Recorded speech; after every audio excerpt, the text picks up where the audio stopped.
Salut à tous, c'est encore moi, Patrick Duval. Je vous rappelle que sur ma chaîne, je parle de tout ce qu'on peut faire soi-même.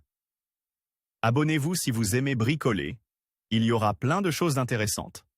Et maintenant, passons directement au sujet de cette Lors vidéo. de la réparation de cartes, il est nécessaire de dessouder les composants. Pour ce faire, il faut retirer la soudure fondue de chaque patte. Le moyen le plus rapide et le plus pratique d'y parvenir est d'utiliser une ventouse à étain. Un tel dispositif peut être assemblé à partir d'un compresseur de réfrigérateur et d'une électrovanne pour le SDS. Matériel, un compresseur provenant d'un réfrigérateur, une électrovanne à gaz du SSS, ou une électrovanne à vide d'AliExpress, http://ali.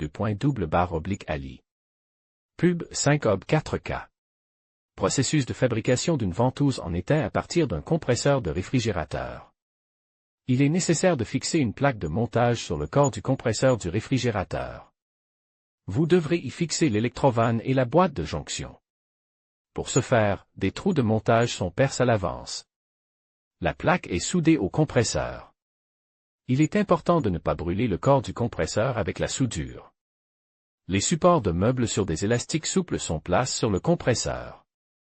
Ensuite, l'électrovanne est montée sur le collier et la boîte de jonction est vissée. Les fils du compresseur et de l'électrovanne doivent être introduits dans le boîtier. Ensuite, un bloc d'alimentation de 12 V est placé dans le boîtier. Sa connexion à la vanne se fait par l'intermédiaire d'un relais. Il est également nécessaire de poser un long fil pour faire sortir le bouton de pression vers la pompe à étain elle-même. Un interrupteur et des coupes dans le couvercle de la boîte pour démarrer le compresseur à partir du secteur. Après avoir placé les fils, il est ferme. Ensuite, il faut souder le tube de sortie de la valve avec l'entrée d'air du compresseur. Un tuyau est installé sur la valve, qui sera relié à la pompe à étain. La pompe à étain est fabriquée sur la base du produit le moins cher achète. Il suffit d'un boîtier avec un bec verseur.